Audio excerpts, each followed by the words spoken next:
பிலிப்பியர் 3:11 என்ன போட்டிருக்குது?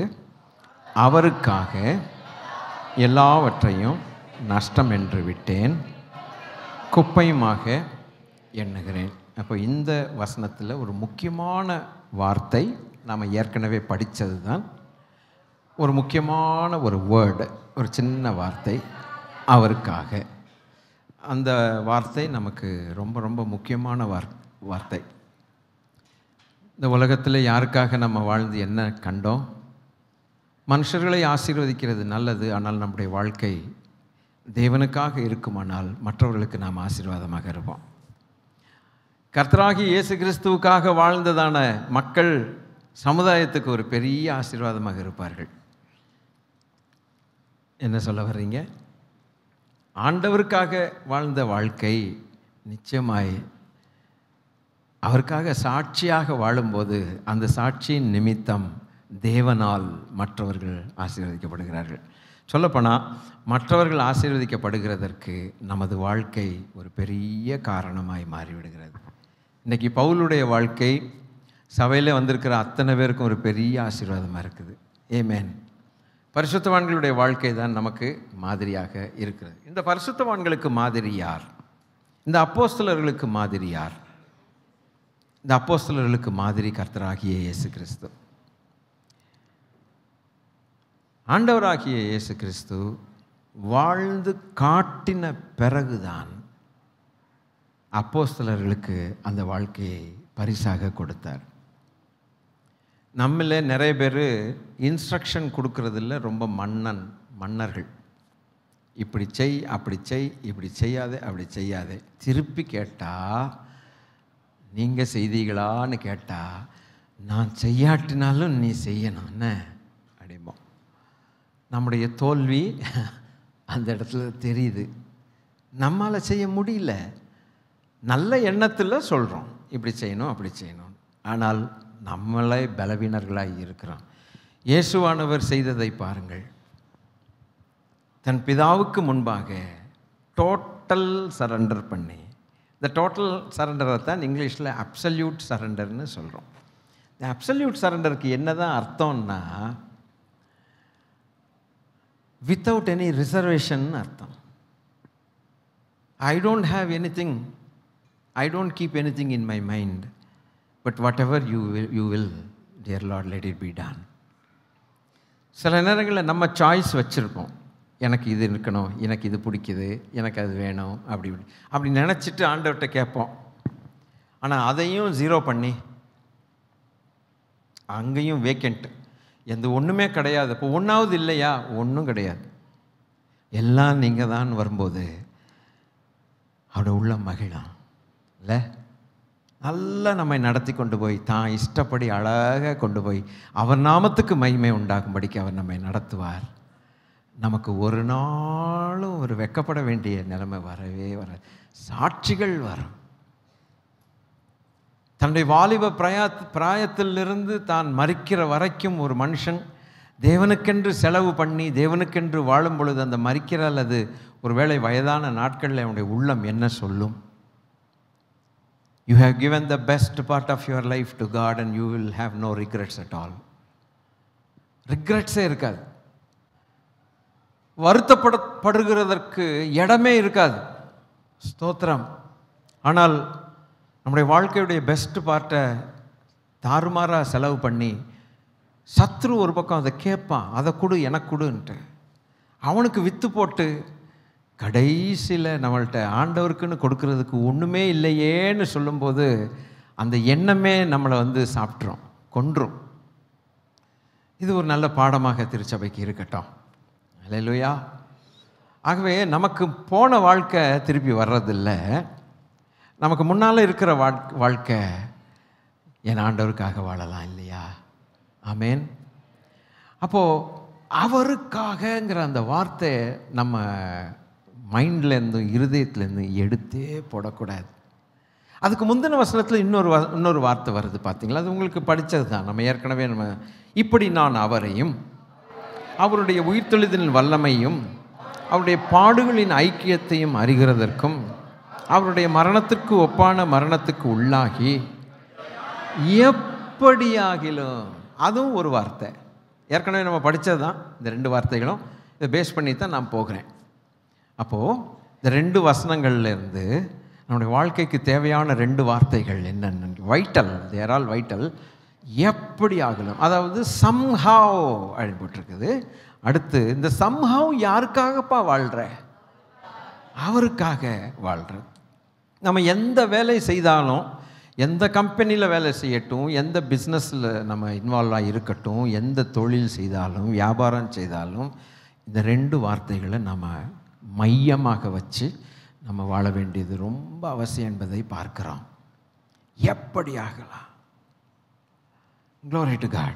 சரி, இப்போ இந்த எப்படி ஆகலும் அப்படின்னு வரும்போது அவன் சொல்லுகிறான், நான் மரித்தோரிலிருந்து உயிரோடு எழுந்திருப்பதற்கு I have to qualify myself. எனக்கு ஒரு குவாலிஃபிகேஷன் வேண்டும். இவ்வளவு தன்னைத்தானே விற்று போட்ட என் கர்த்தராகிய இயேசு கிறிஸ்துவின் அச்சு அடையாளங்களை சுமக்கிறேன் என்று சொன்னதான தேவதாசன்,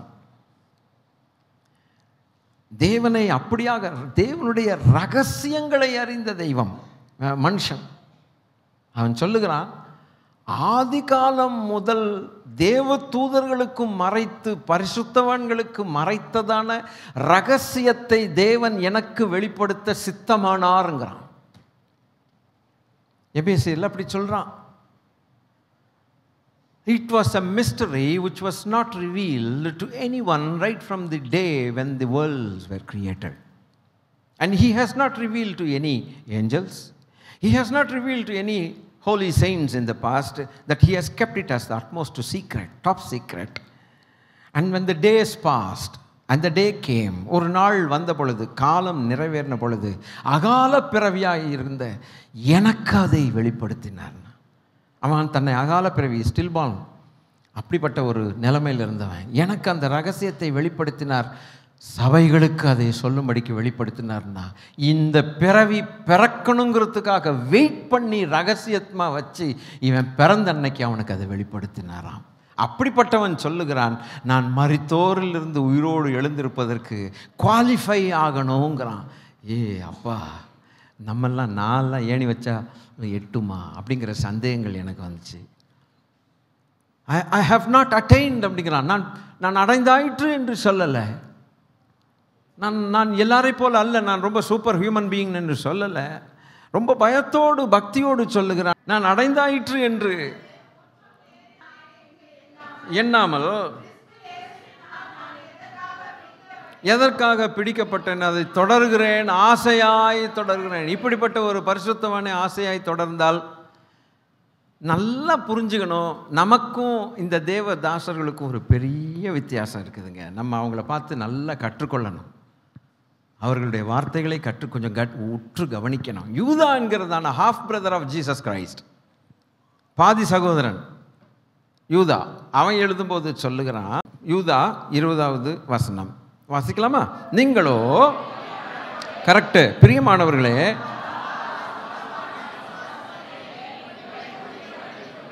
அது ஃபஸ்ட்டு ஸ்டெப்பு. இது ஒரு பெரிய பிரசங்கங்க. ஃபஸ்ட்டு ஸ்டெப்பு உங்கள் மகா பரிசுத்தமான விசுவாசத்தின் மேலே நீங்கள் உறுதியாய் நீங்கள் இருக்கணும். ஏன்னா விசுவாசம் சோதிக்கப்படும்,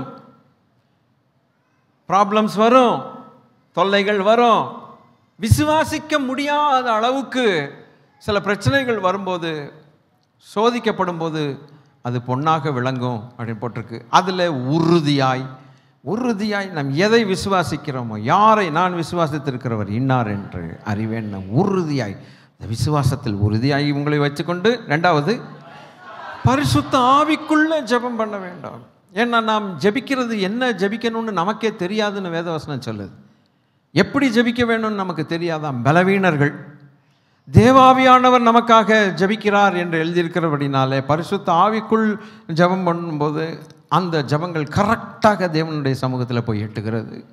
ரகசியம்தான் இது. பரிசுத்த ஆவிக்குள் ஜெபம் பண்ணி இனி தேவனுடைய அன்பிலே உங்களை காத்துக்கொள்ள. ஏன் அன்பிலே காத்துக்கொள்ள வேண்டும் அப்படின்னா, உலக ஸ்நேகம் தேவனுக்கு விரோதமான பகை.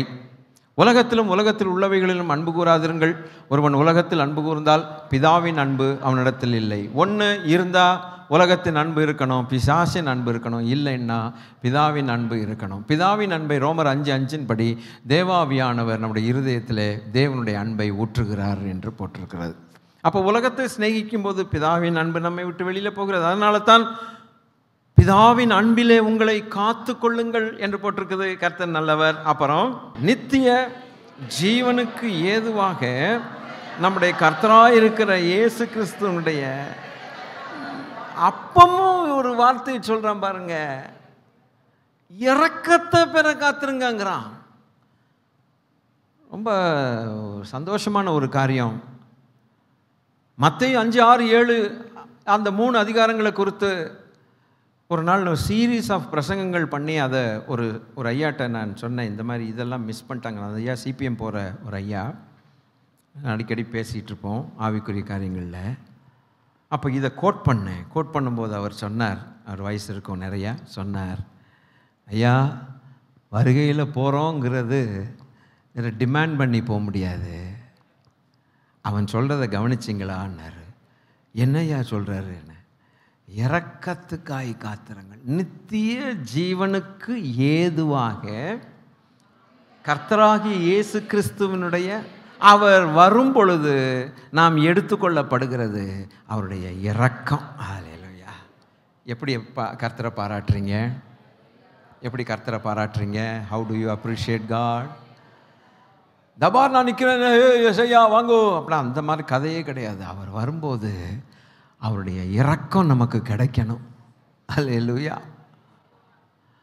அவருடைய எல்லாம் வாய் திறந்தே சொல்லிடலாம். அவருடைய வரும் பொழுது அவருடைய இரக்கம் இரக்கம் இரக்கம், அந்த இரக்கத்தில் வா அப்படின்னு கூப்பிட்டா போக வேண்டிதான். ஹல்லேலூயா. அந்த இரக்கத்தை பெறுவதற்கு நம்ம காத்திருக்க வேண்டிய அவசியம் உண்டல்லவோ. அப்பன்னா இதுக்கு முன்னால் சொல்லப்பட்ட அத்தனையும் ஒழுங்காக செய்யணும்னு அர்த்தம். விசுவாசத்தை காத்துக்கொள்ள வேண்டி இருக்குது, பரிசுத்த ஆவிக்குள் ஜெபம் பண்ண வேண்டி இருக்குது, தேவ அன்பை நம்ம விட்டு போகாதபடிக்கு ஜாக்கிரதையாக காத்துக்கொள்ள வேண்டி இருக்குது, இரக்கத்துக்காக, அவர் வருகைக்காக இரக்கத்துக்காக காத்திருக்க வேண்டியதாமே. கர்த்தர் நல்லவர். எப்படியும் இருப்பேன், எப்படியும் பேசுவேன், எப்படியும் பண்ணுவேன், நான் இதை செஞ்சுட்டேன், இதாவது உங்களுக்காக இதை செஞ்சேன், அதை செஞ்சேன், இந்த டயலாக் எங்கே வேலை செய்யாது. அவருடைய இரக்கம். எதை செய்தாலும் என்னப்பா செய்தோம், அப்பிரயோஜனமானவன், செய்ய வேண்டிய கடமை மாத்திரம் செய்தோம் என்று சொல்லுங்கள் என்று இயேசு கற்பித்ததான அந்த வார்த்தை தான் எப்போதும் நம்ம வாயில் வரணும். ஆமென். நாம் என்னைக்கும் பிரபலமாகணும்ன்ட்டு ஒரு நாளும் நினைக்கக்கூடாது. நம்முடைய கர்த்தராகிய இயேசு கிறிஸ்து பிரபலமாக வேண்டாம், அவர் நம் மூலமாக பிரபலமாக வேண்டும். ஆமென். அவன் சொல்கிறான், ஐ மஸ்ட் குவாலிஃபை மை செல்ஃப்ங்கிறான், தகுதியாகணும். இப்போ நான் கொஞ்சம் நினச்சேன், இவ்வளோ பெரிய பவுலே தகுதியாகணும்னா நான் இன்னும் எவ்வளோ தகுதியாகணும். நான் சொல்லி என்னையை சொல்லிக்கிறேன், நீங்களாம் என்ன செய்யலாம், அவங்கவுங்க பேரை சொல்லி, ஏசையா எவ்வளவு தகுதியாகணும், தகுதி ஆயிட்டோம் அப்படி சொல்கிறான். நான் தகுதி ஆயிட்டேன்னு இல்லை, அடைந்தாயிற்றுன்னு அல்ல.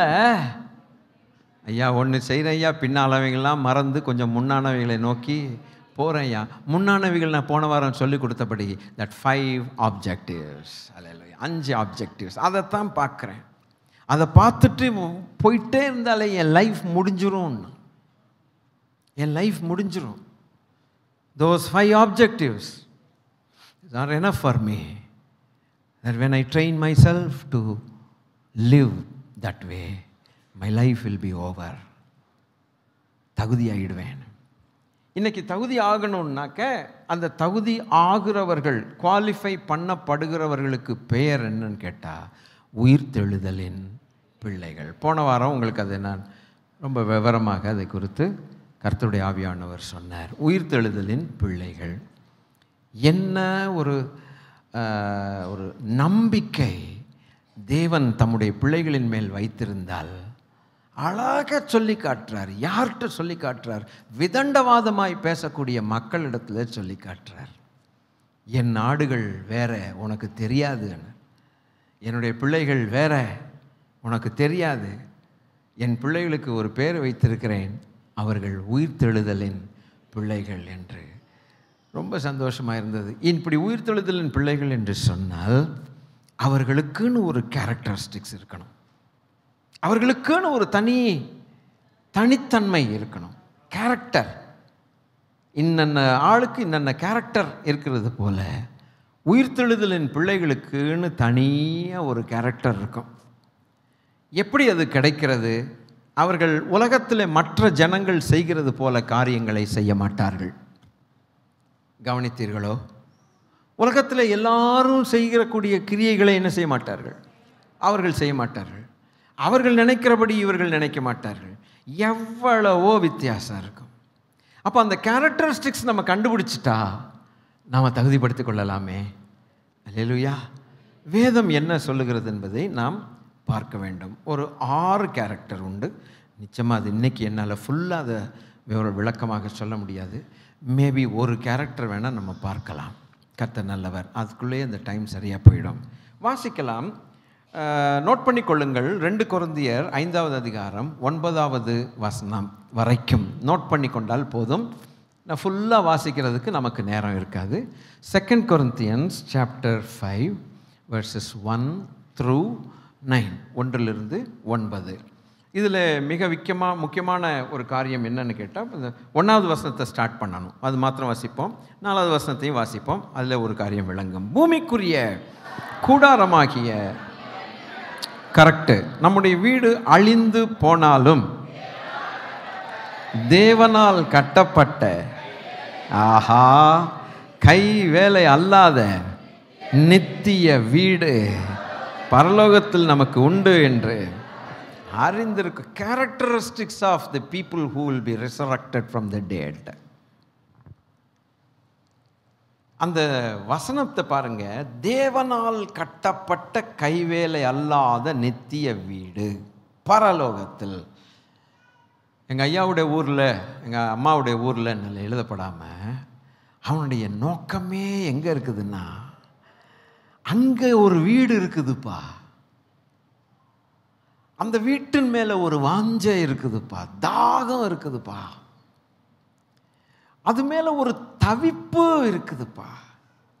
இப்படி ஒரு கூட்டம் உலகத்தில் நிச்சயமாக உண்டு. அப்போது நீங்களும் நானும் என்ன நினைக்கணும்னா, அந்த கூட்டத்தில் நான் இருக்கிறேனா? அதுதான் கேள்வி. ஒரு கூட்டம் இவன் இப்படி பேசுகிறான்னா, இந்த கொரிந்திய சபை இவனை போலவே இருக்குதுன்னு சொல்லி தானே எழுதுறான். விளங்குதில்ல? இவன் இப்படி சொல்கிறான்னா இது யாருக்கு எழுதப்பட்டது? கரெக்ட், கொரிந்து சபைக்கு எழுதப்பட்டது. அப்போது கொரிந்து சபையில் இருக்கிறவர்களும் இவனுடைய ஸ்டாண்டர்டில், அதாவது இவனுடைய அளவுக்கு இவன் என்ன நினைக்கிறானோ அதே மாதிரி கொரிந்து சபையும் கூட நினைக்குதுங்கிற எண்ணத்தில், ஒரு நம்பிக்கையில் இந்த வசனங்களை எழுதிட்டு போயிருக்கான்னா, அந்த சபையில் உள்ளவர்கள் தங்களை எவ்வளவுக்கு இவன் கீழே, அண்டர் ஹிம், தங்களை தகுதிப்படுத்தி கொண்டிருப்பார்கள். ஆமென். இன்னைக்கு பரலோகத்துக்கு நம்ம போகணும், அந்த தவிப்பு கட்டாயம் நமக்கு அதிகமாகி கொண்டே இருக்கணுமே ஒழிய ஒரு நாள் அது குறையவே கூடாது. நம்முடைய கம்ப்ளீட் எண்ணங்களே அங்கே தான். நம்ம இந்த பூமியில் எந்த வேலை செஞ்சாலும், எந்த இது பண்ணாலும், எங்கே என்ன பண்ணாலும், எப்படி ஆகலும் அவருக்காக. அந்த ஸ்லோகனை மறக்கவே கூடாது. இவன் இப்படி சொல்கிறான்னா அந்த கொரிந்து சபையை இவன் எவ்வளவு தயார் பண்ணியிருப்பாங்கிறத கொஞ்சம் நீங்கள் யோசித்து பாருங்கள். இன்றைக்கி சபை அது ரொம்ப செய்ய வேண்டிய முக்கியமான வேலை என்னன்னு கேட்டால், இயேசு கிறிஸ்து ராஜாவுடைய வருகைக்கு தயார் பண்ணப்பட வேண்டிய ஒரு நிலைமை ரொம்ப அதிகமாக இருக்கிறது, பொறுப்பும் அதிகமாக இருக்கிறது. லாஸ்ட் டேஸ் நமக்கு என்ன நடக்கும்னு தெரியாது. அவர் சொல்லிப்போன வாக்கு தத்தங்கள் எல்லாம் ஒன்றன் பின் ஒன்றாக நிறைவேறுது. குளோபல் லெவலில் அது நிறைவேறி கொண்டிருக்கிறது. இது நடுவில் ஆண்டவருடைய சபை நடுவில் இருக்கக்கூடிய, சபைகள் நடுவில் இருக்கக்கூடிய கூத்துகள், துருபதேசங்கள், தாறுமாறுகள், சோம்பேறித்தனம், இது ஒரு பக்கம், கள்ள உபதேசங்கள், இது நடுவில் ஒரு கூட்டம் உயிர்த்தெழுதலின் பிள்ளைகள் என்கிற தலைப்பில் அவர்கள் தங்களை ஆயத்தப்படுத்தி கொள்ளுகிறார்கள். 4 வீடு தருவார், 3 வீடு தருவார்னா இன்றைக்கி அதெல்லாம் அது வேலைக்கு ஆகுமா? நீ எத்தனை வீடு வேணால் நம்ம வச்சுக்கலாம், ஆனால் அவர் வருகையில் அவரோடு நாம் போகணும். கர்த்தர் நல்லவர். இவைகள் ஒன்றும் நம்மளை என்ன செய்யக்கூடாது, காலவார விடக்கூடாது. இவைகளுடைய ஆசைகள். சமீபத்தில் ஒரு போன வாரம் என்று நினைத்தேன், திடீர்னு ஒரு தாட், ஆண்டவரோடு போய் நடந்து பேசிகிட்டு இருக்கும்போது கர்த்தரோடு பேச ஆரம்பித்தேன். எதுக்குன்னு வந்ததில்லை, மணியை பற்றி ஒரு சின்ன தாட்டு, பணத்தை பற்றி வந்துச்சு. அப்போ சொன்னேன், சும்மா சொன்னேன், ஆண்டவரே, as long as my money is in your hands I am safe. சுத்துதா சுத்துதா தலை சுத்துதா? என்னுடைய பணம் உங்கள் கையில் இருக்கிற வரைக்கும் நான் சேஃபு தான். அந்த பணம் என் கையில், அதாவது அவ்வப்பொழுது கொடுப்பார், அது வேறு விஷயம். நீங்கள் கொடுங்க எனக்கு, அந்த பணம் உங்கள் கையில் வச்சுக்கோங்க. எங்கள் கையில் வச்சா நான் தாறுமாறு என்னத்துக்காக செஞ்சு கடைசியில் உங்களை மறுதளித்து போட்டுருவேன். அது நீங்கள் as long as the money is in your hands dear Lord I am safe. நமக்கு என்ன தான் இருந்தாலும் இந்த ஒரு ஸ்லோகன் அவர் கையில் சொல்லிட்டு விட்டுட்டோம்னா அதை நம்முடைய மணியை அவர் ஹேண்டில் பண்ணட்டும். பிடிச்சிருந்தா ஸ்தோத்திரம், பிடிக்காட்டினாலும் பரவாயில்ல. எனக்கு ஒன்று கர்த்தர் கொடுத்த பணத்தை ஹேண்டில் பண்ணுறது அவராக இருக்கட்டும்.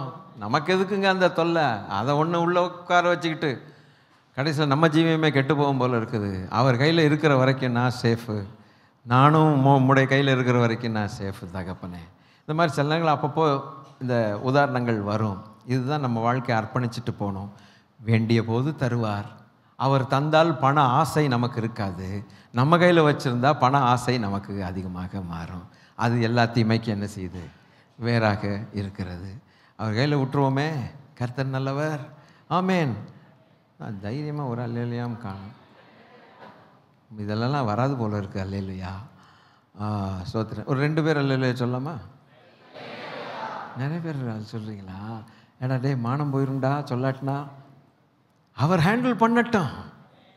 அவரை காட்டிலும் பெரிய ஆள் யார் இருக்கா? சொன்ன இல்லை, எடுத்தார் மண்ணை. 4 பேருக்கு நீங்களே சொல்லுங்கள், வெளியில் போய் நல்ல பிரசங்கம் பண்ணலாம். டேய் மண்ணுடா நீ சொல்லி பாருங்க, அடி விழுகும். டேய் மண்ணு ஊதுனார்ரா, பொம்மை குட்டி நீ பாட்டுக்கு அலையிற, ஊதுனதை திருப்பி வாங்கினார்னா மண்ணுக்கே. ஆமாம், மரியாதையாக இயேசுவை ஏற்றுக்கொள்ளுன்னு சொல்லிட்டு வந்துடுங்க. கர்த்தர் நல்லவர். இதுதான் நிலைமை. கர்த்தர் நல்லவர். ஸ்தோத்திரம் போட்டோம். சரி, அப்போது தேவனால் கட்டப்பட்ட கைவேலை அல்லாத, அப்போ மனுஷன் கட்டடலாம் சொல்லுங்க சார்.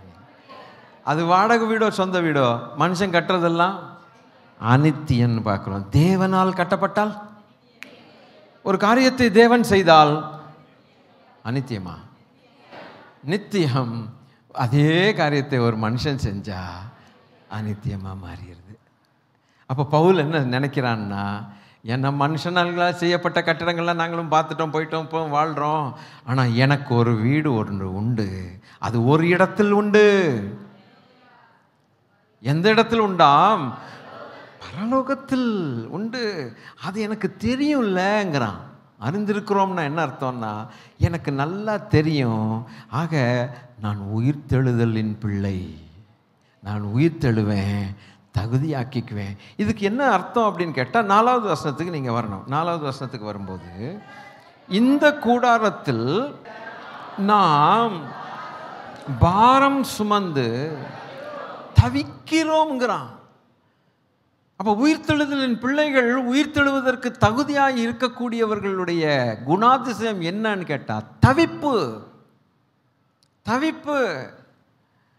நம்ம எந்த வேலை செஞ்சாலும், எங்கே போனாலும், எந்த ஊருக்கு போனாலும், எங்கே வந்தாலும், என்ன பிஸ்னஸ் பண்ணாலும், ஏது பண்ணாலும் இந்த தவிப்பு நம்மளை விட்டு போகவே கூடாது.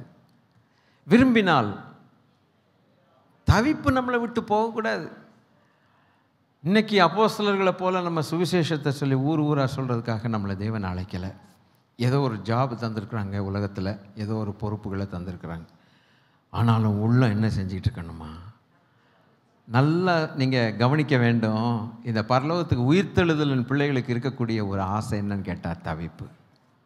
தவிச்சுக்கிட்டே இருப்பான், உள்ளே பேசிக்கிட்டே இருப்பான், உள்ளே புலம்பிக்கிட்டே இருப்பான். ஆண்டவர்கிட்ட புலம்பல் மன்னர்கள் எதை குறித்து புலம்புறதில்ல, தண்ணி வரல, அது வரல, இது வரல, அது வரல, அந்த மாதிரி புலம்பல்கள் இல்லை. உலகத்தில் நடக்கக்கூடிய பொல்லாத பாவ வாழ்க்கை நிமித்தம் ஒரு மனுஷன், ஒரு நீதிமான் நாள்தோறும் வாதிக்கப்பட்டான் போட்டிருக்கு. நாள்தோறும் வாதிக்கப்பட்டானா. அவன் இருக்கக்கூடிய சொசைட்டியில் நடக்கக்கூடிய அட்டகாசங்கள், அட்டூழியங்கள், பாவங்கள், மனுஷனோடு மனுஷன், அதாவது ஆணோடு ஆணு, பெண்ணோடு பெண்ணு, ஆணும் பெண்ணும் சேர்ந்து மிருகங்களோட புணர்றதும் அசுத்தமான காரியங்களை பார்த்தான் அவன். ஒரு நீதிமான் அந்த சமூகத்தில் அவன் வளர்ந்து தெரியாத்தனமாக அதை போய் நேசித்து உள்ளே போய் மாட்டி முழித்தான். தேவையா? சில நேரங்களில் மாட்டி முழித்து அதுலேருந்து வெளியில் வர முடியாமல் தவிக்கிற ஜனங்கள் நிறைய பேர். அது பார்க்க போகும்போது ரொம்ப, அதாவது ஆரம்பத்தில் அது ஒரு பெரிய தேனை போல் இருக்கும், நல்ல இனிப்பானதாக இருக்கும். போய் மாட்டினதுக்கப்புறம் தான் தெரியுது அவ்வளோ பெரிய கன்றாவியான ஒரு உலகம்ன்ட்டு. ஏதேனை போல இருந்ததாம், தேவனுடைய தோட்டத்தை போல இருந்ததாம், நீர்வளம் செழித்ததாக இருந்ததாம். இவன் டிஸ்கிரிப்ஷனை பாருங்கள். ஆண்டவர் அவனுடைய இருதயத்தில் என்னென்னலாம் எழும்பி இருக்குதோ அவ்வளோத்தையும் அழகாக எழுதி வச்சார். இன்றைக்கி ஆரம்பத்தில் எல்லாமே இப்படித்தான் இருக்கும், இனிப்பாக இருக்கும். ஆனால் போக போக அந்த பாம்பின் விஷம் அப்போ தான் தெரியும். மனுஷனுக்கு முடிவு தெரியாததுனால ஆரம்பத்தை வச்சு நம்பி காலை வச்சு ஏமாந்து போயிடுறான். ரொம்ப அழகாக இருக்குதுன்னு சொன்னான், செழிப்புன்னா.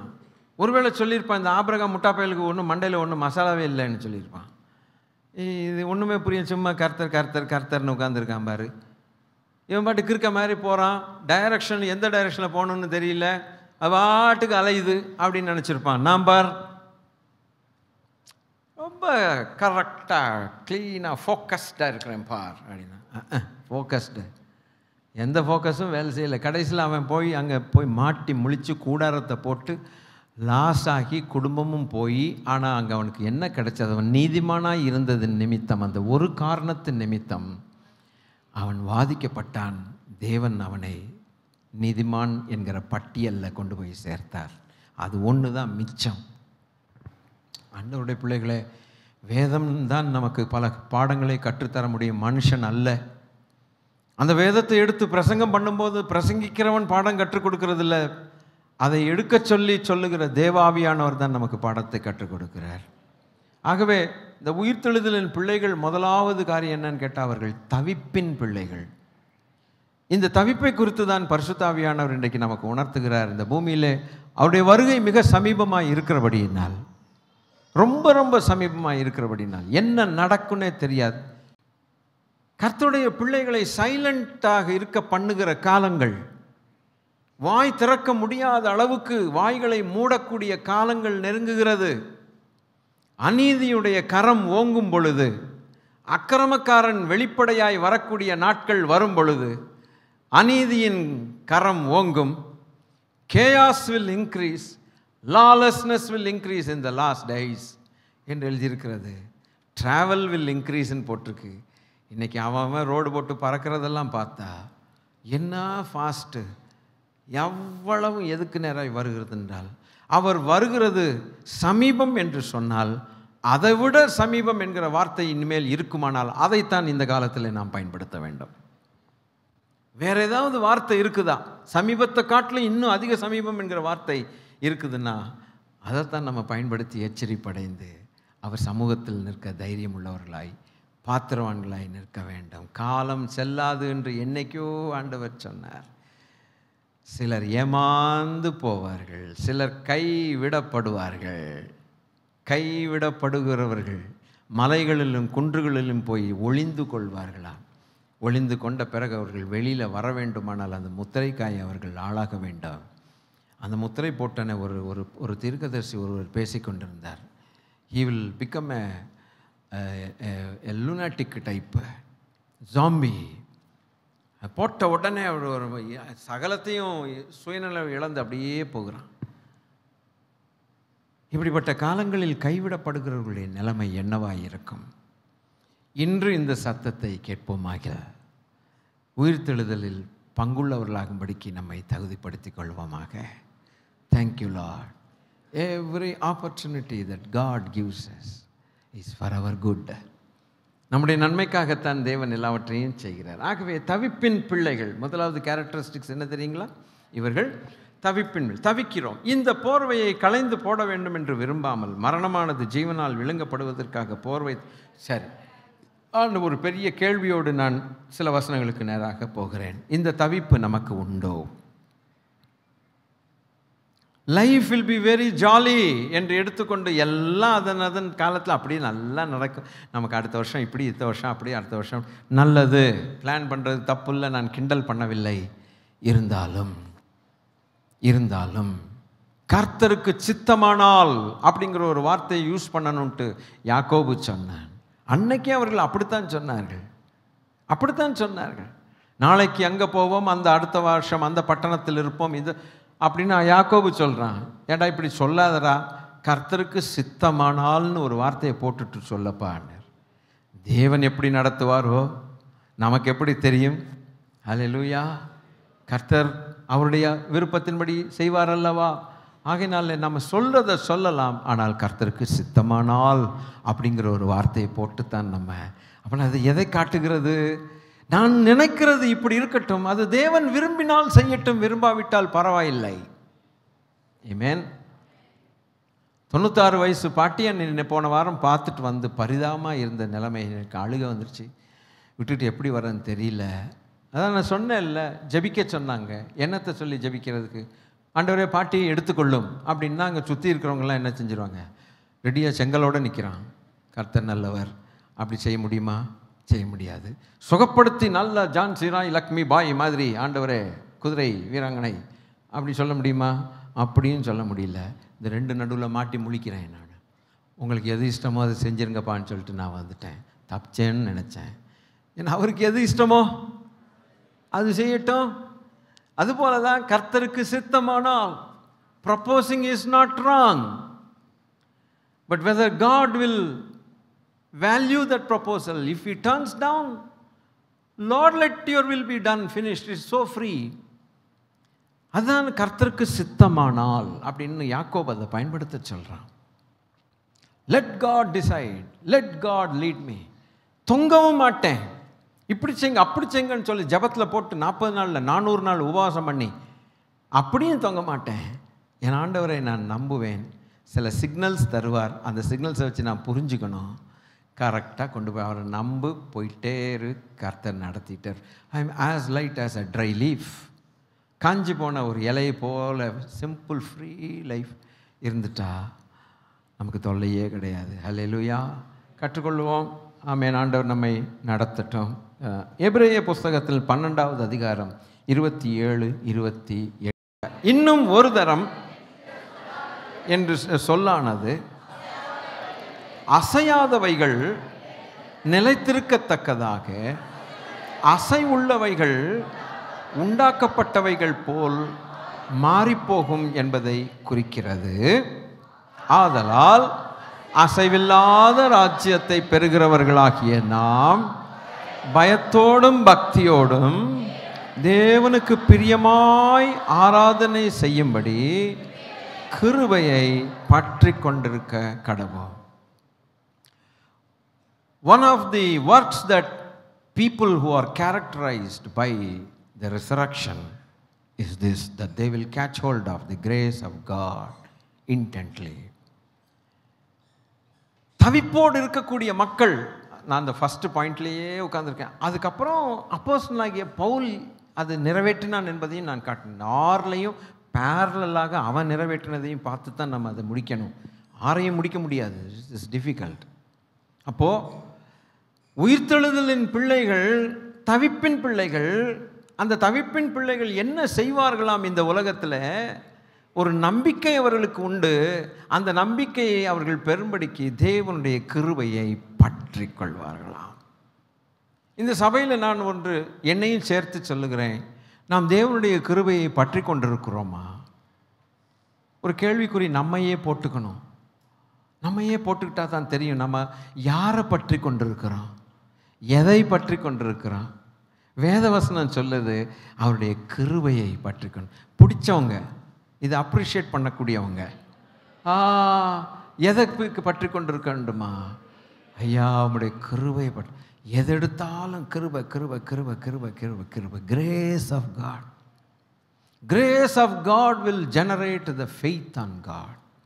கிரேஸ் இல்லைன்னா ஃபெய்த் இல்லை, ஃபெய்த் இல்லைன்னா ஒன்றுமே ரிசல்ட்டே கிடையாது. அந்த கிருபை தான் விசுவாசத்துக்குள். ஏன்னா கிருபையும் சத்தியமும் நிறைந்தவராய் நம்மிடத்தில் வெளிப்பட்டார். அவர் தான் த வேர்ட், அவர் தான் வசனமானவர். விசுவாசம் எதினால்? கேள்வினால் வரும். ஆமேன்.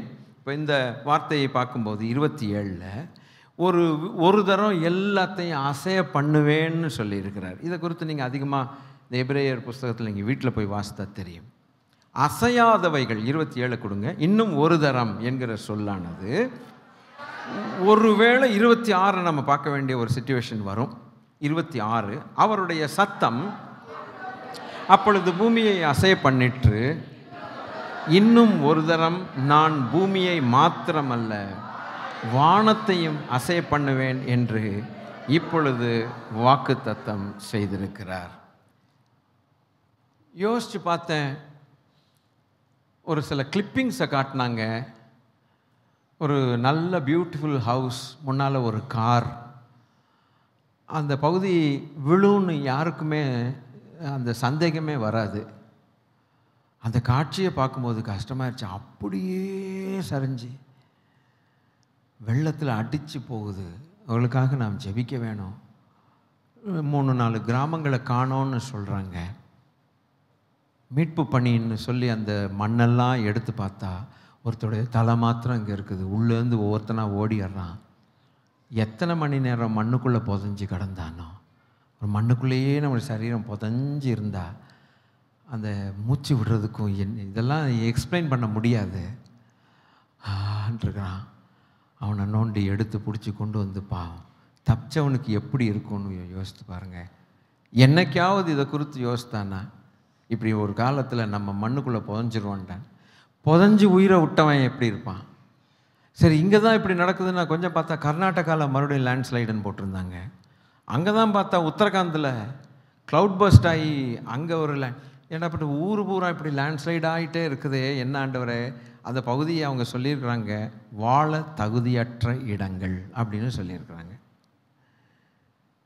என்ன நடக்குதுன்னு நைட்டு 2 மணி 3 மணி 2:30 மணி இப்படித்தான் நேபாளில் நான் போய் விசிட் பண்ணிட்டு வந்தேன். ஒரு நாள் 2 கிராமங்கள் கீழே பார்த்தா ஃபுல்லாக கார்களாக இருக்குது.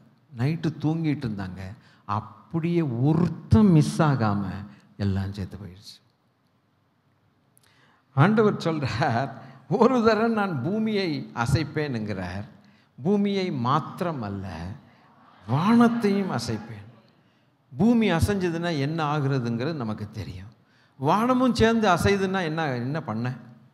அப்படியே பொதுன்னு கல்லாக நட்சத்திரங்கள்லாம் தும்முன்னு கீழே ஒன்று எவ்வளோ பெரிய நட்சத்திரங்கள் பார்க்குறதுக்கு தான் இத்தனொன்று இருக்குது. அப்பா, கேலக்சியில் கோடிக்கணக்கான நட்சத்திரங்கள் கல்லுகளை போல கீழே விழுந்தா மனுஷன் என்னத்துக்கு ஆகிறது? இதை செய்கிறேன்னு சொல்கிறார். இந்த சபைக்கு இதை சொல்லணுமா இல்லை வேண்டாமா? அப்போ மனுஷனுடைய இருதயத்தின் பெருமைகள் அடக்கப்படும். நான் தான் கட்டினேன், நான் தான் செய்தேன், எங்கே அதெல்லாம் சர்றன்னு அப்படியே போயிடுதில்ல. அப்போ அசைக்கப்படுகிறவைகள் இந்த பூமியில் அவர் அசைக்கிறார். மனுஷன் எவனும் எனக்கு தேவன் வேண்டாம் என்று சொல்லக்கூடாது என்பதற்காக அவர் அசைக்கிறார். அப்போ அசைத்தால் அவன் கட்டாயம் என்ன செய்வான்? கடவுள் எங்கடான்னு போய் தேடுவான். ஆனால் அதில் ஒரு கும்பல், தேடின கும்பல், கர்த்தருக்கு ஸ்தோத்திரம், ஒரு அசையாத ராஜ்யம் அவர்களுக்கு உண்டாமே. இதில் சந்தோஷப்பட்டு கொந்தளிக்கக்கூடிய முகங்களை நாம் பார்க்கணும். சபையில் ஏதோ உட்காந்து என்ன சொல்கிறாரு அப்படி இப்படி அதல்ல. கொஞ்சம் யோசிங்க. இன்றைக்கி நமக்கு ஒன்றும் நடக்காதனால ஒன்றும் இல்லை. நமக்கு நடக்கிற நம்ம ஜீவியத்தில் ஒரு அசைவு ஏற்பட்டுச்சுன்னா என்ன பதறோம். பதறோம். ஒரு சின்ன மோதிரம் காணலைன்னாலும் போதும், ஒரு தோடு காணலைன்னா என்ன பதற்றம். இவங்களுக்கு இன்னைக்கு அசைப்பேன்னு சொல்கிறார். உலகம் முழுவதும் தேவன் அசைக்க போகிறார். பூமியை மாத்திரம் அல்ல ஒரு வானத்தையும் அசைப்பேன் என்கிறார். மனுஷனுடைய இருதயம் கரைஞ்சி போகும் பிரியமானவர்களே, கரைஞ்சி போகும். ஆகவே குமாரன் கோபம் கொள்ளாமலும் வழியிலே நீங்கள் அழியாமலும் இருக்கும்படிக்கு அவருடைய பாதத்தை முத்தம் செய்யுங்கள். The prime time of your life, when it is given in the hands of God, you are not a loser at all. You will enjoy your life. Hallelujah. என்னுடைய சிறு வயதில், அதாவது சிறு வயதுன்னு சொல்லும் பொழுது ரட்சிக்கப்பட்ட வயதிலிருந்து இதுவரைக்கும் தோராயமாக கூட்டி கழித்து பார்த்தா எனக்கு ஒரு பெரிய சந்தோஷம் இருக்குது. என் ஆண்டவருக்காக செலவழித்தேன் என்கிறதான ஒரு சின்ன சாட்சி என் உள்ளம் சொல்லிகிட்டு இருக்கு. அதை நான் மறுக்க முடியாது. என்னுடைய பெருமைக்காக அதை சொல்லலை. But I know that the best part of my life was utilized for the service of God. Hallelujah. அதோடு கூட ரட்சிக்கப்பட்டவர்களோடு பரலோகத்துக்கு போய் சேரும்போது தான் அதை விட ஒரு பெரிய சந்தோஷம் காத்திருக்குது. அருமையான ஆண்டவருடைய பிள்ளைகளே, அப்போது அசைவில்லாத ராஜ்யத்தை பெறுகிறவர்களாகிய நாம் என்ன பண்ணணும்? பயத்தோடும் பக்தியோடும், ரெண்டுமே வேணும். பயமும் வேணும். அடிக்கடி நான் உங்களுக்கு சொல்கிறேன் இல்லையா, தேவ பயம் தேவ பக்தி ரெண்டுமே அவசியம் அல்லவா?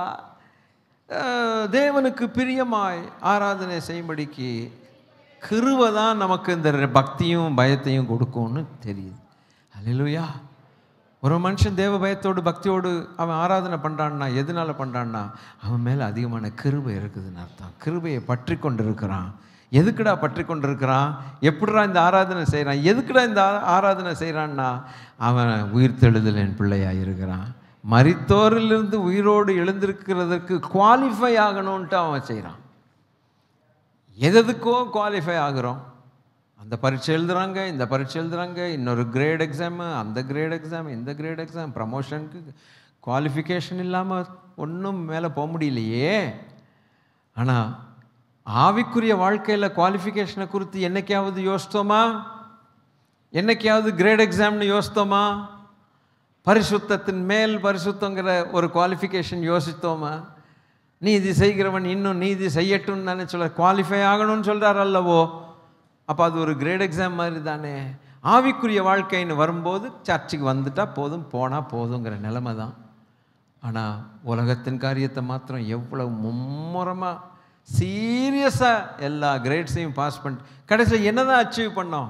60 வயசுக்கு அப்புறம் நீ வேண்டான்ட்டு அனுப்பிடுறான். 60 வயசுக்கு அப்புறம் நீ என்ன கிரேட் எக்ஸாம் எழுதினாலும் எங்களுக்கு நீ வேண்டாம் போன்ட்டு அனுப்பிடுறான். ஆனால் பரலோகத்தின் காரியங்கள் படி கிரேட் எக்ஸாம் எழுதி பாஸ் பண்ண பரலோகம் என்னைக்காவது நீ வேண்டான்னு சொல்லுமா? அல்லேலூயா. சொல்லதே இல்லை. இந்த தவிப்பு அதுதாங்க நம்ம தவிப்புக்கே காரணமே. நம்மளை ரிஜெக்ட் பண்ணாத ஒரு பரலோகம் நமக்கு உண்டு. கைவேலை இல்லாமல் கட்டப்பட்ட நமக்குன்னு கட்டப்பட்ட வீடு கட்டி தந்த தேவன் நமக்கு ஒன்று உண்டு. ஹல்லேலூயா. அதுக்கு தான் இவ்வளவு பிரயாசம். தவிக்கிறோம், பாரம் சுமந்து தவிக்கிறோம். ஆமென். இந்த உலகத்தின் காரியங்கள் எல்லாம் ஒரு மாயையாகத்தானே போகுது. கர்த்தர் நல்லவர். பாஸ்டர் ஜீவானந்தம் அவர்கள் ஒரு பாட்டு பாடினாங்க, இவாஞ்சலிஸ்ட். ரொம்ப அருமையான பாட்டு. கிட்டத்தட்ட ஒரு 30 வருஷத்துக்கு முன்னால் இந்த பாட்டை தனிமையாக ரூமில் பாடிக்கிட்டு இருப்பேன். அப்போ நான் எனக்கு விவாகம் நடக்கலை. ஆனால் இந்த பாட்டை நான் பாடிக்கிட்டே இருப்பேன். அந்த தவிப்பு அவர் ஒரு பாட்டு எழுதியிருக்காரு பாருங்க. அன்பு இல்லா உலகிலே நம்பி வந்தே இயேசுவே, அன்பு இல்லா உலகிலே நம்பி வந்தே இயேசுவே. அலைகள் மிகுந்த வாழ்விலே அமைதி நீரே இயேசுவே. அலைகள் மிகுந்த வாழ்விலே அமைதி நீரே இயேசுவே. அன்பு எல்லாம் உலகிலே நம்பி வந்தேன் இயேசுவே, அலைகள் மிகுந்த வாழ்விலே அமைதி நீரே இயேசுவே. அலைகள் மிகுந்த வாழ்விலே அமைதி நீரே இயேசுவே. அன்பு எல்லாம் உலகிலே நம்பி வந்தேன் இயேசுவே. உலக மேன்மைகள் அவை மறையும் மேகங்கள். உலக மேன்மைகள் அவை மறையும் மேகங்கள். உந்தன் ஞானங்கள் அவை கிருபை வசனங்கள். உந்தன் ஞானங்கள் அவை கிருபை வசனங்கள். அவை கிருபை வசனங்கள். ஓ அன்பு எல்லாம் உலகிலே நம்பி வந்தே இயேசுவே. அலைகள் மிகுந்த வாழ்விலே அமைதி நீரே இயேசுவே. அலைகள் மிகுந்த வாழ்விலே அமைதி நீரே இயேசுவே. அன்பு எல்லாம் உலகிலே நம்பி வந்தேன் இயேசுவே. உலக பாசங்கள் வெறும் வெளியின் வேஷங்கள். உலக பாசங்கள் அவை வெளியின் வேஷங்கள். உந்தன் நேசங்கள் ஆகாரத்தின் ஈவுகள். உந்தன் நேசங்கள் கரத்தின் ஈவுகள். கரத்தின் ஈவுகள். அன்பு எல்லாம் உலகிலே நம்பி வந்தே இயேசுவே. அன்பு எல்லாம் உலகிலே நம்பி வந்தே இயேசுவே. அலைகள் மிகுந்த வாழ்விலே அமைதி நீரே இயேசையா. அலைகள் மிகுந்த வாழ்விலே அமைதி நீரே இயேசையா. அன்பு எல்லாம் உலகிலே நம்பி வந்தே இயேசுவே. நம்பி வந்தே இயேசுவே.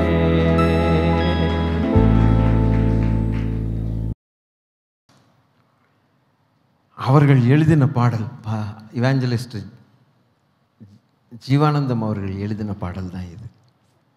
ஒரு 30-35 வருஷத்துக்கு முன்னால் பேச்சுலராக இருக்கும்போது இந்த பாடல் என் காதுக்கு எட்டினது. பிடிச்சிக்கிட்டேன்.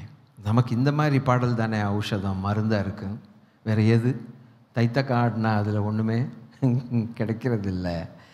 இந்த பாடலின் வரிகளை பார்த்துக்கிட்டே இருந்தேன். அல்லேலூயா, என்ன அழகாக பாடுகிறார். பரிசுத்தவான்களுடைய தவிப்பு, இந்த சபையில் இருக்கிறவர்களுடைய தவிப்பு அதாக இருக்கட்டும். ஆமென். ஒன்றும் கொண்டு வந்ததில்லை, ஒன்றும் கொண்டு போனதில்லை. உயிர்த்தெழுதலின் பிள்ளைகளுக்கு இருக்கக்கூடிய கேரக்டரிஸ்டிக்ஸ் கொஞ்சம் கூட குறையக்கூடாது.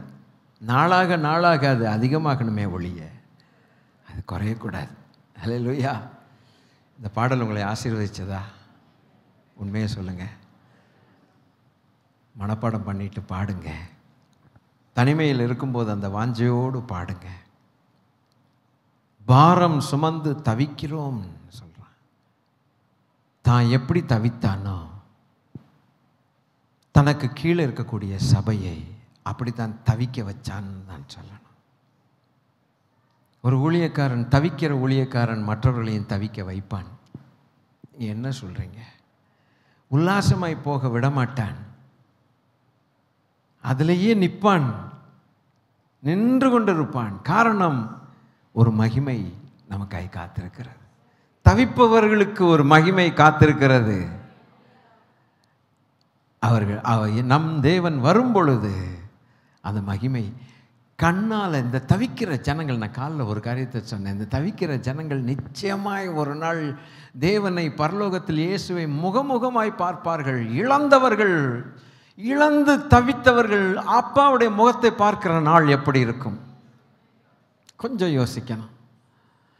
தவித்து கொண்டு எதையோ ஏமாற்றங்களை அடைந்த ஜனங்கள் இந்த உலகத்தில் அதையும் சகித்து கொண்டு பரிசுத்தத்துக்காக தங்களை விற்று போட்டவர்கள், நீதிக்காக தங்களை சோல்ட் அவுட், வித்து போட்டு தவித்து கொண்டு, மாறுதல் எப்போ வரும்? தவித்து கொண்டிருக்கிறவர்கள் திடீரென்று ஒரு நாள் அவர்கள் ஆவியும் ஆத்துமாவும் பெறப்பட்டு சர்வவல்லவருடைய தேவனை முகமுகமாய் பார்த்தார்களானால் அவர்களுக்கு எப்படி இருக்கும்? அப்பா என்று சொல்லி பொத்துன்னு காலில் விழுந்துருவாங்களே. நடக்கத்தானே போகிறது. ஒன்று நம்ம போகணும், இல்லைன்னா அவர் நமக்கு வரணும். அவர் வரும்போது அவர் முகத்தை நாம் பார்க்கத்தான், மறைஞ்சிக்கிட்டு போக மாட்டோம். என் ஆண்டவர் வரும்போது முகத்தை முகமுகமாக பார்த்துட்டு தான் பார்த்து கொண்டே போவோம் அல்லவா? இதில் சந்தோஷப்படுகிறவர்கள் இந்த சபையில் இருப்பார்களோ இல்லை இன்ஃபர்மேஷனுக்காக உட்கார்ந்து இருக்கிறார்களோ? இன்ஃபர்மேஷன் அல்ல, ரெவலேஷன். ரெவலேஷன் அல்ல, டிரான்ஸ்ஃபர்மேஷன். டிரான்ஸ்ஃபர்மேஷன் மாத்திரம் அல்ல, இம்பார்ட்டேஷன். இம்பார்ட்டேஷன் மாத்திரம் அல்ல, glorification through sanctification. Glorification through sanctification. எத்தனையோ பேர் தங்களுக்கு கிடைத்ததான வாய்ப்புகளை கண்ணால் தவற விட்டு விட்டுறார்கள். நேரம் போயிட்டே இருக்குது, நேரம் போயிட்டே இருக்கும். அன்பு ஆண்டவருடைய பிள்ளைங்களை கெட்டியாய் பிடித்து கொள்ளுங்கள், கிருபையை பற்றி கொண்டிருப்போம். ஐயப்பா, எத்தனையோ வசனம். 1 கொரிந்தியர் 15:23 வாசித்தால்,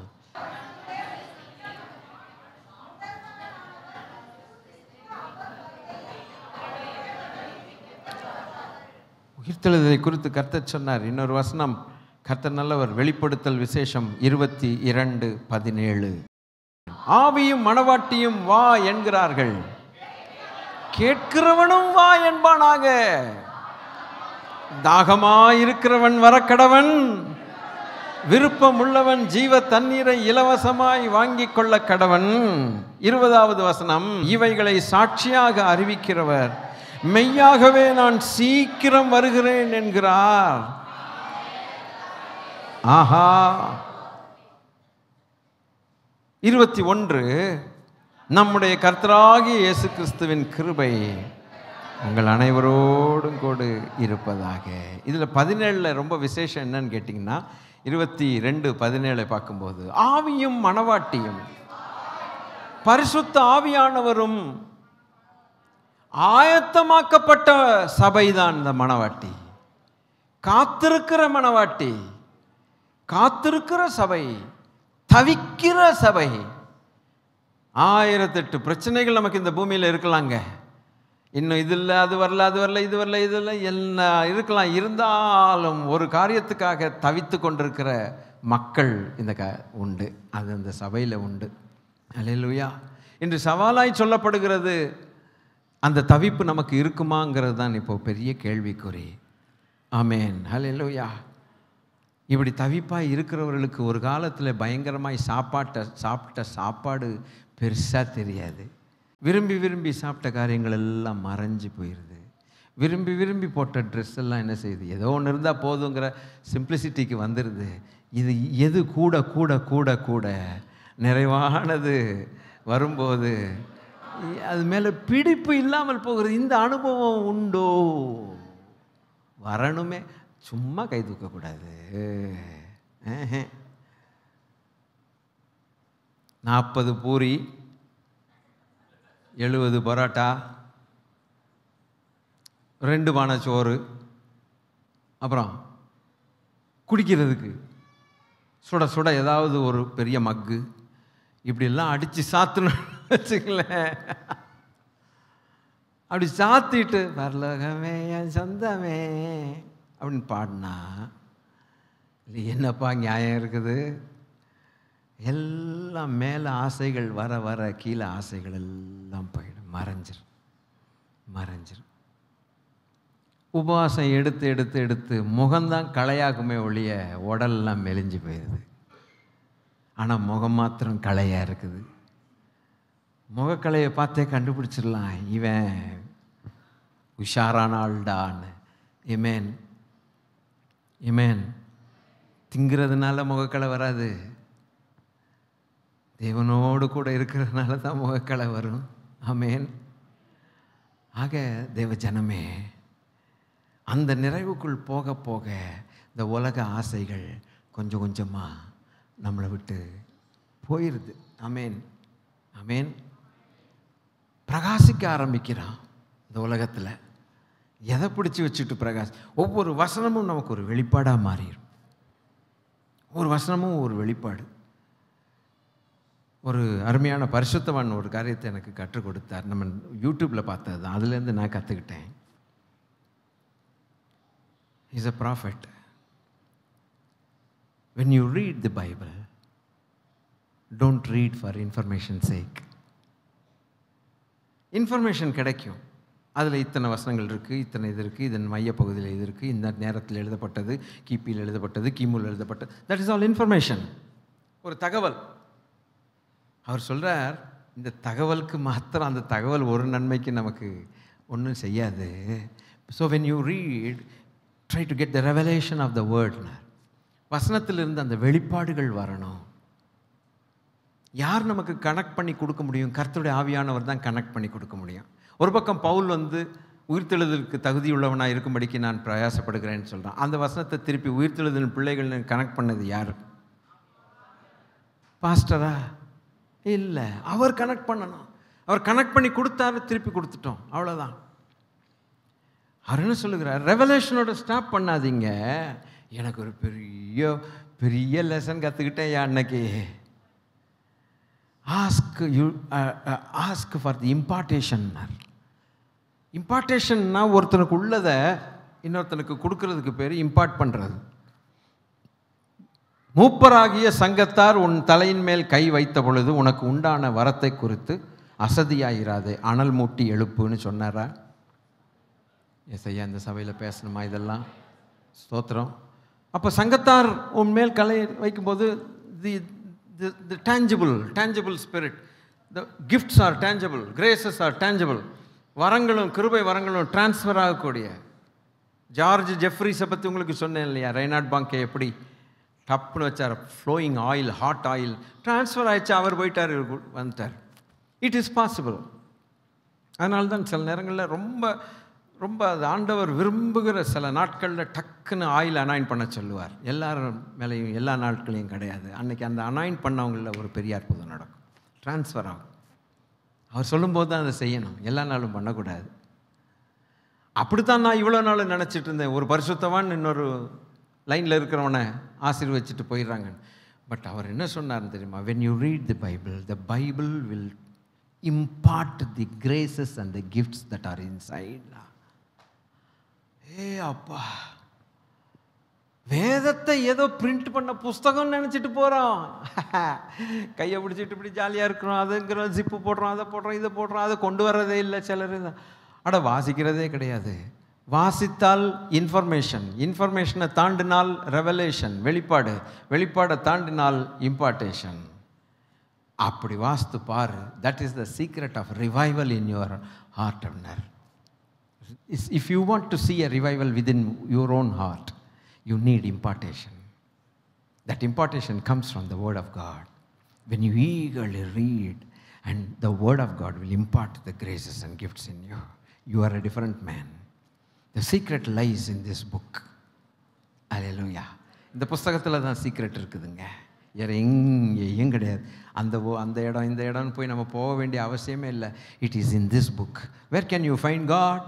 God can be found in his book.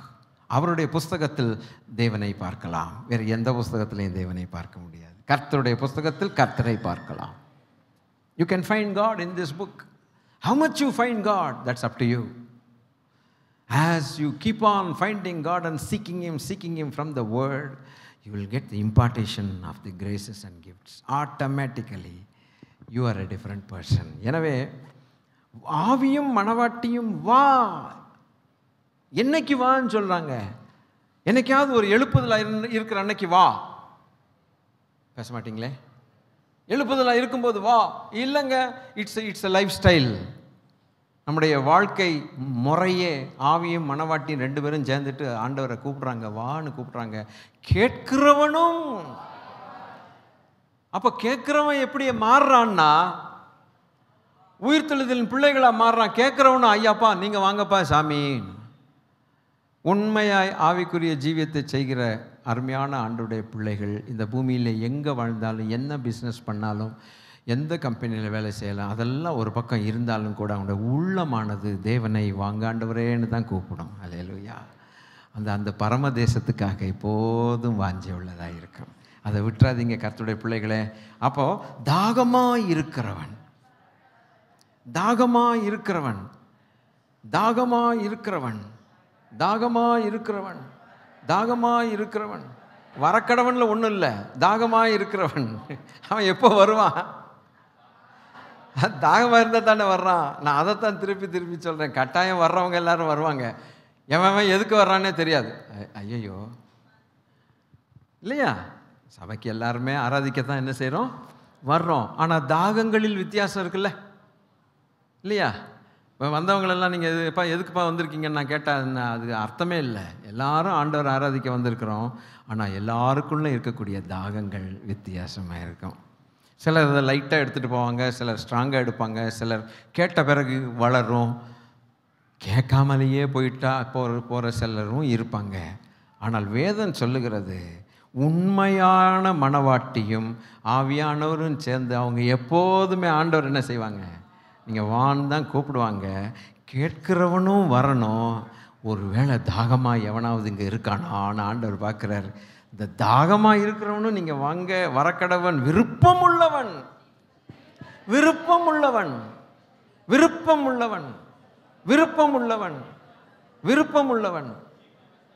ஜீவ தண்ணீர் அப்புறம், ஜீவ தண்ணீருக்கு வரணும்னா என்ன வேண்டி இருக்குது? அங்கே தாகம் வேண்டி இருக்குது, இங்கே விருப்பம் இருக்குது. கர்த்தருக்கு ஸ்தோத்திரம். நீ விரும்பினால் உனக்கு இலவசமாய் கொடுக்கிற தேவன் உண்டல்லவோ, விருப்பமுள்ளவர்களுக்கு இலவசமாய் தந்து திருப்திப்படுத்துகிற தேவன் உண்டல்லவோ. அவர்கள் ஏக்கத்தோடு இருக்கக்கூடிய பிள்ளைகள். ஆமென். 6 காரியங்கள் இதில் கேரக்டரிஸ்டிக்ஸ் ஆஃப் தி உயிர்த்தெழுதல் பங்கு பெறக்கூடியவர்களுடைய கேரக்டரிஸ்டிக்ஸ். இந்த விருப்பங்கள் குறைவுபட்டால் நமக்கு ஆபத்து நேரிடும், நமக்கு ஆபத்து நேரிடும். பரலோகத்தையும் தேவராஜ்யத்தையும் தேவாராதனையும் முதன்மைப்படுத்தாமல் அதுக்கு மேலே எதையாவது நம்ம முதன்மைப்படுத்தினோமானால் சரிவு நம்முடைய வாழ்க்கையில் வரும். இந்த சரிவுக்கு நாம் இடம் கொடுக்காமல் இருப்போமாக. அப்படி ஒரு தீர்மானம் எடுத்துக்கொள்ள வேண்டும். ஆமென். சரிவு வராதபடிக்கு தாகம் வேணும், விருப்பம் வேணும். அதாவது தவிக்கிற மக்களுக்கு என்னென்ன இருக்கும்? சாலிடாக இது கர்த்தர் சொல்கிறார். அதாவது உலக காரியங்கள் எல்லாம் இருக்கட்டும், அது வேலை செய்கிறோம், அது அந்த வேலை, இந்த வேலை, கட்டடம், பிஸ்னஸ், இதெல்லாம் நம்ம இன்றைக்கி கொடுக்கப்பட்ட வேலைகள், நம்ம அதை செஞ்சுக்கிட்டு தான் போகிறோம். ஆனால் ஒரே ஒரு கும்பலுக்கு இப்படியெல்லாம் இருக்குதுன்னு கர்த்தர் சொல்கிறார். இவர்களுக்கு பேர் போட்டிருக்கிறாரு உயிர்த்தெழுதலின் பிள்ளைகள் அப்படின்னு. அவங்களுக்குன்னு இருக்கக்கூடிய கேரக்டரிஸ்டிக்ஸ் என்ன? அல்லேலூயா. தவிக்கிறோம்னு சொல்கிறான். அந்த தவிப்பு நமக்குள்ள அதிகமாய் இருக்கட்டும். இல்லாமல் இருந்தால் டெவலப் பண்ணி கொள்வான், இருந்தால் அதிகப்படுத்தி கொள்வான். இயேசு சீக்கிரம் வருகிறார். மரணதா. அல்லேலூயா. இதை கேட்டுட்டும் கூட நமக்கு இன்னும் லேட் ஆகும், நமக்கு கொஞ்சம் டைம் ஆகும்னு தயவு செய்து யாரும் சொல்லக்கூடாது. இன்னையிலிருந்து இந்த தவிப்பின் வாழ்க்கை கேட்கணும். ஆண்டவரே, ஆண்டவரே, எத்தனையோ பரிசுத்தவான்கள் தவித்தார்களே, அவர்கள் தவித்து கேட்டதை விரும்பினதை கர்த்தர் பரிசாக தந்தாரே. ஹல்லேலூயா. அங்கே போனதுக்கு அப்புறம் தான் நமக்கு தெரியும். இங்கே இருக்கிற வரைக்கும் அது குறித்து மகிமை ஒன்றுமே தெரியாதுங்க. அதை புரிஞ்சுக்கிறதுக்கே அவ்வளோ கஷ்டமாக இருக்குங்க. ஓரளவுக்கு நம்மளால் புரிஞ்சிக்க முடியுது. ஒரு டிஸ்டன்ஸில் தான் அது பரலோகம் இருக்குது ஒழிய கர்த்தர் நல்லவர் சொல்லலாமே. ஒரு தூரத்தில் தான் என்ன செய்யுது இருக்குது போல இருக்குது. ஆனால் அந்த நேரம் வரும் பொழுது அந்த தவிப்பில் இருக்கிறவர்கள் அவர்கள் எதுக்காக தவித்தார்களோ சொல்லலாமே, எதுக்காக தவித்தார்களோ, எதுக்காக ஜீவனை பாராமல் இந்த பூமியில் அவமானப்பட்டார்களோ, எதை இழந்தாலும் அதை பெருசாக நினைக்காதபடிக்கு இன்னும் தவித்து கொண்டிருந்தார்களோ. நமக்கு தான் இங்கே புரியாது. பரலோகத்தில் போகும்போது என்னென்ன கேள்விகள் வச்சுருக்கிறோம் அவ்வளோத்துக்கும் ஆன்சர் அங்கே உண்டு. இங்கே தவிச்சு சில நேரங்களில் பதில் கிடைக்காம சோர்ந்து போய் என் ஆண்டவரே வேண்டாங்கிற அளவுக்கு கூட போகிற சில மக்கள் உண்டு. நாம் அப்படி தெரியாது. நமக்கு ஒவ்வொரு கேள்வியும் ஆன்சர் ஆகும். எவ்வரி தானாக ஆன்சர் ஆகிடும். அங்கே போய் தவிக்க விட மாட்டார் கர்த்தர். நம்ம தவிப்பெல்லாம் இங்கே தான். பதில் கிடைக்காம கேள்விகளை வச்சு தவிக்கிறதெல்லாம் இங்கே தான். இந்த 2 பரிசுத்தவான்கள்ட்டேருந்து நான் கேட்டது அதுதான். அவர் சொன்னார், ஐ ஹாவ் நோ ஆன்சர். பிறந்த குழந்தைகள் ஏன் இறக்குது? I have no answer. கேன்சரில் ஏன் சில ஊழியக்காரர்கள் நல்ல பரிசுத்தவான்கள் தான் மரிக்கிறார்கள்? I have no answer. கூட்டத்துக்கு வர்றவங்க சிலர் சுகமாகறாங்க, சிலர் சுகமாகாமல் வீல் சேரிலோடையே திரும்பி போகிறாங்க. ஐ ஹாவ் நோ ஆன்சர்னார். எனக்கு தெரியாது. நமக்கு தெரியாத அநேக காரியங்கள் உண்டு. என்னுடைய சொந்த மாமாவை கேட்டேன், என்ன மாமா இதுக்கு என்ன ஆன்சர்னு? ஐ ஹாவ் நோ ஆன்சர்ன்ட்டார். என்னையை கேட்டால் நானும் அதை தான் சொல்லுவேன், I have no answer. Only God is the answer. Hallelujah. God alone can give us the answer beloved. அதனால் போட்டு எதையும் குழப்பாமல் அவருடைய பொன்முகத்தை பார்க்கக்கூடிய நாளுக்காக காத்திருப்பான். அவரை பார்க்கும்போது தான் நமக்கு எல்லா ஆறுதலும். ஹல்லேலூயா. தவிப்பு, உயிர்த்தெழுதலின் தவிப்பு உள்ளவர்கள் இவர்கள். மிச்ச 5 காரியங்களை பிறகு பார்க்கலாம். கொஞ்சம் எந்திரிச்சு ஏசையா, ஏசையா. பாவம் உள்ள வந்துருச்சுன்னா தவிப்பு போயிடும். அதுபோல் உலக ஸ்நேகம் உள்ள வந்துச்சுன்னா தவிப்பு போயிடும். இன்னும் காலம் இருக்குதுன்ட்டு நம்ம எப்போதும் நினைக்கக்கூடாது. இன்னைக்கு இயேசு வரப்போகிறாருங்கிற அந்த ஸ்டேட்மெண்ட்டோடு வாழணும். அவர் எப்போ வேணா வரட்டும், ஆனால் இன்னைக்கு வந்துடுவாரே அந்த ஸ்டேட்மெண்ட். ஒரு சின்ன தாட்டு தான் இன்னைக்கு. அந்த தவிப்பு உண்டா? என்கிட்ட இல்லவே இல்லைன்னு நீங்கள் சொன்னீங்கன்னா உங்கள் உள்ளம் பேசும். அப்படி பேசுச்சுன்னா அந்த நிலைமையை மாற்றிக்கொள்ளலாம். ஒரு வாய்ப்பு. அப்பா, இருக்க வேண்டிய இந்த தவிப்பு என்கிட்ட இல்லை. என்ன தைரியமாய் சொல்கிறாங்க, கைகளால் கட்டப்படாத, மனுஷ கைகளால் கட்டப்படாத, தேவனுடைய கைகள்னால் கட்டப்பட்ட நித்திய வீடு நமக்கு இருக்குதில்ல அப்படின்னு சொல்லி கொரிந்திய சபை மக்களும் இப்படித்தான் இருக்காங்கன்னு தைரியமாக எழுதுறாங்க இல்லை? அப்படின்னா இந்த காலத்தில் இருக்கக்கூடிய சபைக்கு வேற உபதேசமா? அப்படியா? இதானா இல்லை வேறையா? வேதம் தேவனுடைய புஸ்தகம் என்று விசுவாசிக்கிறோமா? இந்த புஸ்தகத்தை நம்மால் நம்ப முடியுதா?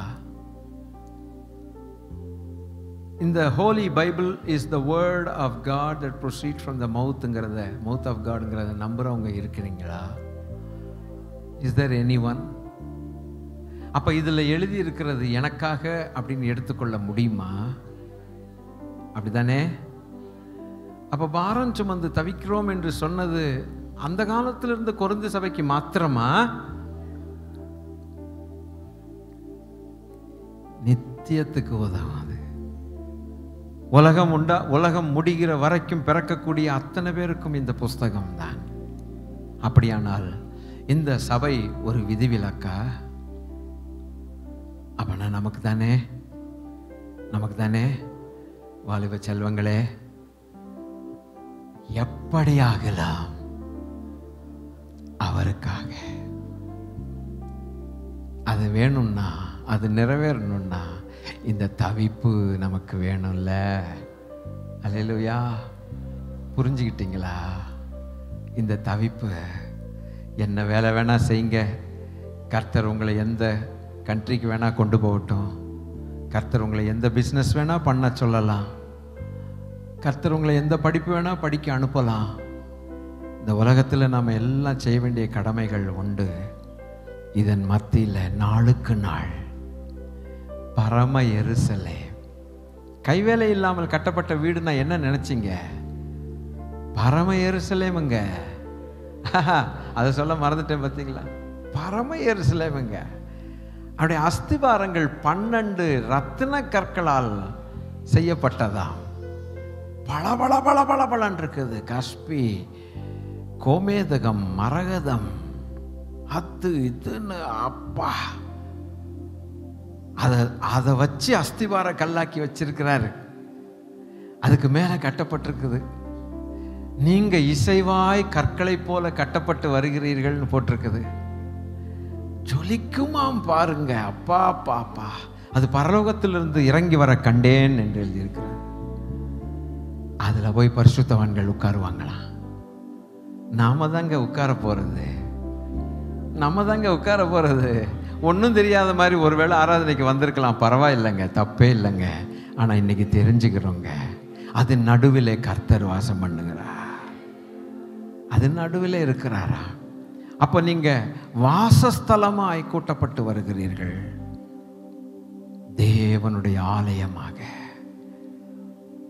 அதாங்க கைவேலை இல்லாத வீடுங்க. ஹல்லேலூயா. இத பரிசுத்த பவுல் எந்த அளவுக்கு அறிஞ்சிருந்தா, நம்ம சரீரம் ஒளிஞ்சு போனா எனக்கு என்னடா, அங்க ஒரு வீடு இருக்குதுடா, கர்த்தர் கட்டின வீடு, அது இறங்கி வரும்பார், அதுல நிரந்தரமாய் நித்திய வீட்டில் நான் வாழலாம்னா, தெய்வமே அதுல நான் கால் வைக்கணுமே ஆண்டவரே. இல்லையா? தோத்திரம் தோத்திரம் சோத்திரம் சோத்திரம் சோத்திரம். எப்படியாவது நம்முடைய வெயின்ஸில் அது இன்ஜெக்ட் பண்ணி விட்டால் நம்முடைய வாழ்க்கை எவ்வளோ சீராக போயிட்டுருக்கோம். அதுக்கு நேராக இதுக்கு தான் பவுல் 5 ஆப்ஜெக்டிவ்ஸை வச்சுட்டு ஓடினா. அவருடைய கேரக்டரிஸ்டிக்ஸ் என்ன? உயிர்த்தெழுதலின் பிள்ளைகளுடைய கேரக்டரிஸ்டிக்ஸ் இந்த உலகத்தில் தவிப்பின் வாழ்க்கை தான். தவிப்பின் வாழ்க்கை. எதுக்காகடா தவிக்கிற? மேல உலகத்துக்காக தவிக்கிறடா, அந்த பரம எருசலேமுக்காக தவிக்கிறோம். கர்த்தர் உங்களுக்கு இன்னும் படித்து கொடுப்பாராக, ஆண்டவர் உங்களுக்கு இன்னும் பேசுவாராக, ஆண்டவர் இன்னும் உங்களுக்கு உறுதிப்படுத்துவாராக. அந்த எழுப்புதல் ஆண்டவர் உங்கள் உள்ளத்தில் இன்னும் அதிகம் அதிகம் உற்பத்தி பண்ணுவாராக. கொஞ்ச நேரம் வசனம் கேட்டீங்க, ஆனால் உங்கள் வாழ்நாளெல்லாம் பரத்துக்கான தவிப்பை தேவன் உண்டாக்கி தருவாராக. விடாதிருப்பீராக. ஆவியும் மனவாட்டியும் வான்னு தானே சொல்றாங்க. தாகம் உள்ளவன், அடுத்து விருப்பம் உள்ளவன், இந்த ரெண்டும் நமக்கு உண்டாயிருப்பதாக. கர்த்தர் நம்மை ஆசீர்வதிப்பார். ஒரு 2 செகண்டாவது தெய்வமே, இல்லைன்னா இன்னையிலேருந்து அப்பா எனக்கு அது வேணும், இருந்தா இன்னும் அதிகமாக இருக்கணும். அதை எதுவும் பிசாசுகள் பறிச்சுட்டு போகவே கூடாது. உலக சிநேகம் பறிக்க விட மாட்டேன். முடியுமா? உங்களால் சொல்ல முடியுமா? இல்லைன்னா பரவாயில்லைங்க, இன்னையிலேருந்து ஆண்டவர் அந்த தவிப்புக்காக பெற்றுக்கொள்ளுங்க. ஆண்டவரே, எனக்கு இந்த தவிப்பில்லாத வாழ்க்கை, வீணான மாயையான ஏமாந்து போகிற வாழ்க்கையாக மாறிடக்கூடாது. எனக்கு 2வது இது இருக்குமானால் இன்னும் அதிகரிச்சிடுறேன். சில நேரங்களில் விழுந்துடுறேன், சில நேரங்களில் இந்த தாகம் குறையுது, ஆனால் குறைய விடாதபடிக்கு கொண்டு போகணும். இந்த பரிசுத்தவான்கள் எழுதின வார்த்தைகள் தானப்பா எனக்கு நல்ல டானிக்கு. ஹல்லேலூயா. என்னைக்கு அதை ஞாபகப்படுத்தினீங்களே, நன்றி நன்றி.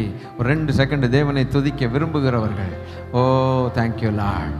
அப்பாவுக்கு நன்றி சொல்லி, அப்பாவுக்கு நன்றி சொல்லுங்க, நன்றி சொல்லுங்க. தகப்பனே, உமக்கு நன்றி அப்பா, உமக்கு நன்றி. என்னிடத்தில் வருகிற ஒருவனையும் நான் புறம்பே தள்ளுவதில்லை என்று வாக்கு பண்ணின நல்ல தெய்வம். பாரம் சுமந்து தவிக்கிறோம் என்று எழுதியிருக்கிறது. கல்லறையில் தான் சில நேரங்களில் இதெல்லாம் பேசுகிறோம். கல்லறையில் பேசுகிறோம், யாருக்காவது ஆறுதலுக்காக நம்ம பேசுகிறோம். இல்லைங்க, இது கல்லறையில் பேச வேண்டிய வார்த்தைகள் மாத்திரம் அல்லங்க, இது சபையில் ஒவ்வொரு நாளும் ஞாபகப்படுத்தி கொள்ள வேண்டிய வார்த்தைகள். ஒரு லோத்து என்கிற ஒரு மனுஷன் வாதிக்கப்பட்டான், பாவத்தை குறித்து வாதிக்கப்பட்டான், அநீதியை குறித்து வாதிக்கப்பட்டான். நம்ம எதுக்காக வாதிக்கப்படுறோம், எதுக்காக தவிக்கிறோம்? அந்த பரம வாசஸ்தலத்தை அடையும்படிக்கு. அதுதான் one of the characteristics of the people of resurrection. Thank you dear Lord Jesus. அப்படியே தொடர்ந்து நடத்துவீராக. உடைய நாமம் மகிமைப்படட்டும். எங்கள் ஆண்டவர் இயேசு கிறிஸ்துவின் நாமத்தில் கேட்கிறோம் பிதாவே. ஆமேன், ஆமேன்.